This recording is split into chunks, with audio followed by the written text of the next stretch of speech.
गणित दर्शन में आपका स्वागत है। आज हम लोग फंक्शन और बाइनरी ऑपरेशन के कुछ महत्वपूर्ण ऑब्जेक्टिव को कवर करने वाले हैं। ठीक है, तो मेरा पहला प्रश्न है, यदि सेट ए में 1, 2, ठीक, सेट बी में ए बी सी अवयव है, तब ए से बी में फलनों की कुल कितनी संख्या, मतलब कुल संख्या पूछ रहा। तो देखिए, नंबर ऑफ ए में अवयवों की संख्या 2 है और सेट बी में अवयवों की संख्या 3 है। फलन पूछा है ए से बी कुल संख्या, तो ए से बी पूछा है तो बी का नंबर नीचे रहेगा और ए का नंबर ऊपर जाएगा, यानी 3 का पावर 2 यानी कि 9। मेरा ऑप्शन ए सही हुआ। ठीक है, तो इस प्रकार जब भी प्रश्न पूछे तो ध्यान रखना है, इसमें एलिमेंट्स को कोई लेना देना नहीं, इसमें कितने हैं, कुल कितने नंबर है, कितने एलिमेंट, उससे मतलब एलिमेंट क्या है उससे कोई मतलब नहीं। डिस्टिंक्ट एलिमेंट का बात होगा, जब भी होगा अलग अलग होना चाहिए। ठीक है, यदि फलन ए से बी में एक अनटू फलन होगा, कब होगा? अनटू फलन कब होता है? जब रेंज बराबर कोडोमेन होता है, कोडोमेन। ठीक है, यानी कि प्रांत बराबर परिसर, सॉरी परिसर बराबर सप्रांत, परिसर बराबर सप्रांत हो, तब हम लोग क्या करते हैं, जो फलन अनटू है, क्या है? अनटू है, तो फलन, चलिए हमको प्रांत भी तो दिख रहा है, सप्रांत। ठीक, प्रांत। इसमें एक और बात होता है एफ ए तो हम परिसर ऐसे दिखाते हैं, परिसर क्या, एफ में फलन में डोमेन में से एलिमेंट डाल के, तो डोमेन का एलिमेंट जाएगा इसमें, ये बी देगा और ये बराबर होना चाहिए, यानी कि सिर्फ मोटा मोटी कंडीशन यही है कि एफ ए बराबर बी होना चाहिए। और हिंदी में देखें, हिंदी में मतलब भाषा में परिसर बराबर सप्रांत, रेंज बराबर कोडोमेन। ठीक है, तो रेंज को हम इस प्रकार लिखते हैं और कोडोमेन तो मेरा है ही बी। ठीक, तो इस प्रकार से बी ऑप्शन मेरा सही हुआ। माना कि सेट ए में एन अवयव है, तो कितने बाइजेक्टिव फलन परिभाषित होंगे, कितने बाइजेक्टिव फलन परिभाषित होंगे? तो एन फैक्टोरियल, एन फैक्टोरियल। क्यों? आप देख सकते हैं बाइजेक्टिव करने का मतलब 1 1 होना चाहिए। ठीक है, और दूसरा अनटू होना चाहिए। क्या? तो इसको कितने प्रकार से व्यवस्थित कर, एन है तो एन प्रकार से व्यवस्थित कर सकते हैं, एन फैक्टोरियल से व्यवस्थित कर सकते हैं। सॉरी, तो ये मेरा एन फैक्टोरियल आंसर होगा। ठीक है, यदि फलन ए से बी एक एक आच्छादक होगा, यदि फलन ए से बी है तो एक एक आच्छादक होगा, कब होगा? एक एक आच्छादक होने के लिए शर्त क्या है? एक एक आच्छादक होने के लिए शर्त है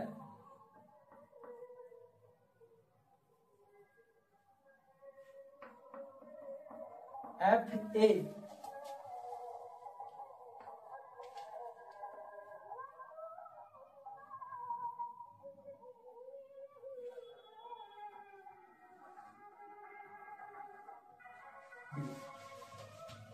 मतलब रेंज बराबर कोडोमेन होना चाहिए, रेंज बराबर कोडोमेन, परिसर बराबर प्रांत होगा, तब मेरा फलन जो होता है एक एक और आच्छादक होता है। ठीक है, उसके बाद है, यदि एक सेट में 1, 2, 3 एलिमेंट है और दूसरे सेट में 2, 5, 10, 17 है, तो एफ एक्स हमसे पूछा x² + 1, तब एफ एक कैसा फलन है? तो चूंकि फलन के बारे में दे दिया x² + 1 है, तो हम लोग फलन बना लेते हैं। 1 डालेंगे तो 2 मिलेगा, 2 डालेंगे तो 5 मिलेगा, 3 डालेंगे तो 3 × 1 10 मिलेगा। ठीक है, अच्छा, ये मेरा रेंज है। ठीक है, और प्रत्येक एक एलिमेंट के लिए सेट बी में एक ही एलिमेंट मिल रहा है, यानी कि ये पहला नंबर एक एक हो गया, एक एक हो गया। ठीक है, दूसरा क्या है, इसका सारा एलिमेंट रेंज में नहीं आ रहा है, यानी कि 17 छूट रहा है, यानी कि अंतःक्षेपी हो गया, या अंतःक्षेपी, यानी कि इसका जवाब होगा एक एक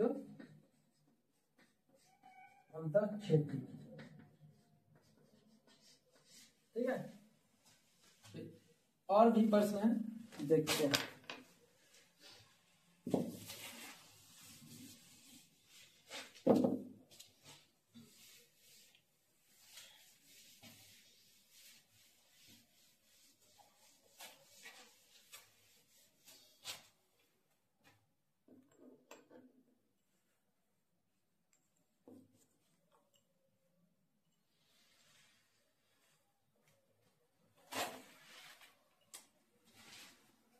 8 नंबर प्रश्न,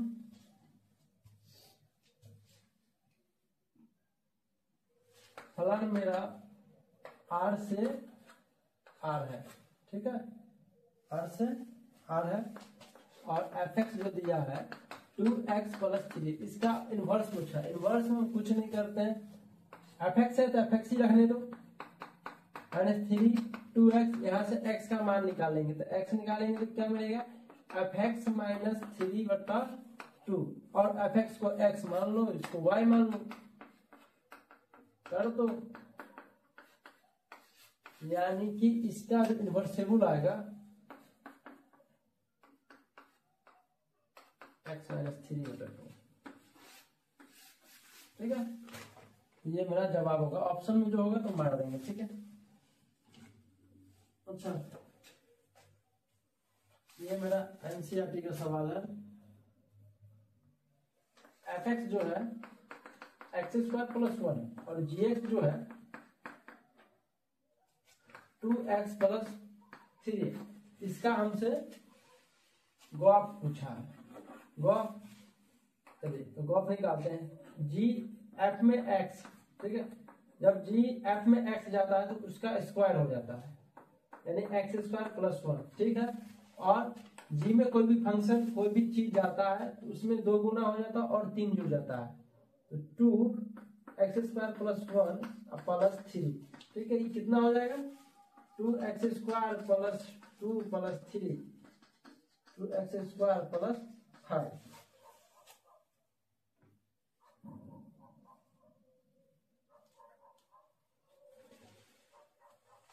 ठीक है।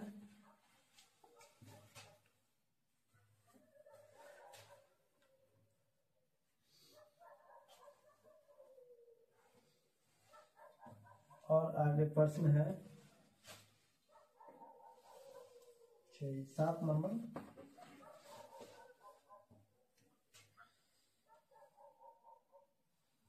सेट ए है ABC और सेट बी है 1 2 3, ठीक है, और इस पर एक फलन दिया गया है जो A से 1 है, B से 2 है और C से 2 है। इसके बारे में पूछा है कैसा फलन है।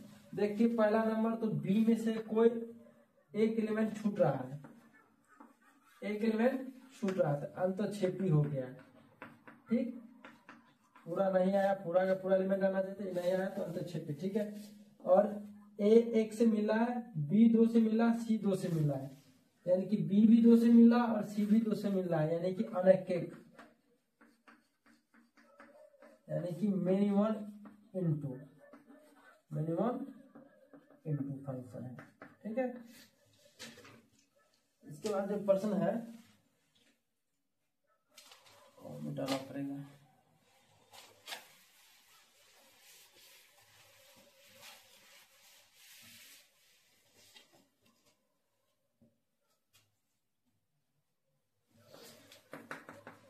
x y z सेट ए में, और बी में क्या है u v w। ये प्रश्न है इस प्रकार से, fx में fx डालते हैं तो u मिलता है, fy डालते हैं तो v मिलता है, और fz मान लेते हैं तो w मिलता है। हर एक के लिए एक मिल रहा है तो 1 1 हो रहा है, ठीक है, 1 1 यानी कि एक, और क्योंकि रेंज बराबर कोडेबल है, एक भी एलिमेंट खाली नहीं है, यानी कि ये ऑनटू भी हो रहा है, यानी कि एक अच्छातक फलन है,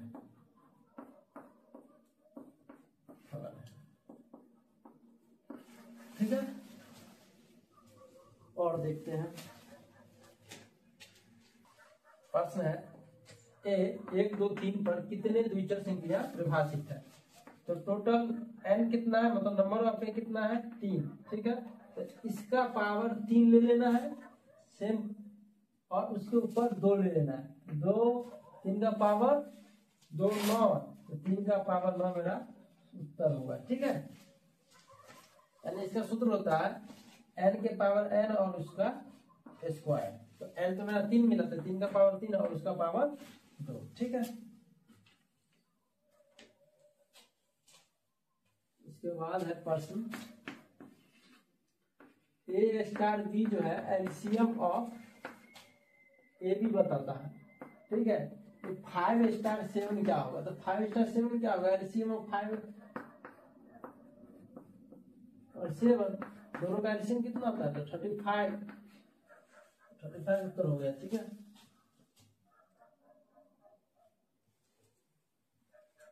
ठीक है, 2 प्रश्न और जो है प्रमुख है, देखते हैं इसको।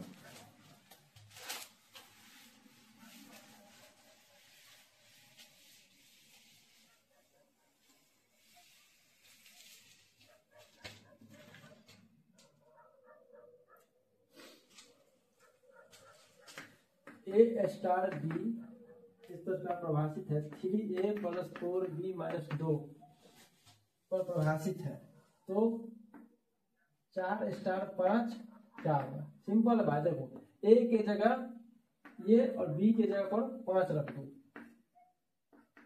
और बी के जगह पर 5 और घटे 2, ये कितना होगा 12, कितना होगा 20 - 2 यानी कि 30, ठीक है। और एक इम्पोर्टेंट है, सेट ए पर 1 2 3 निम्नलिखित में से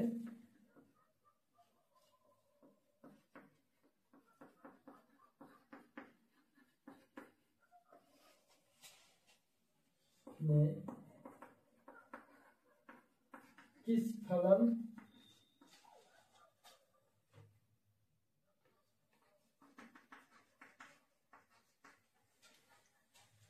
का प्रतिलोम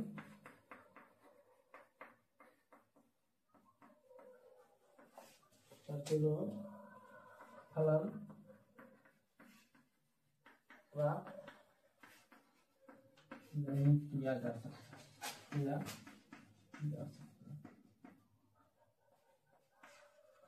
चलिए देखते हैं। ऑप्शन ए है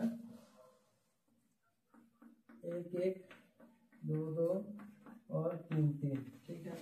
बी है 1 2 2 1 और 3 1। सी है 1 3 3 2 2 1 और डी है 1 का 2 से, 2 का 3 से और 3 का 1 से।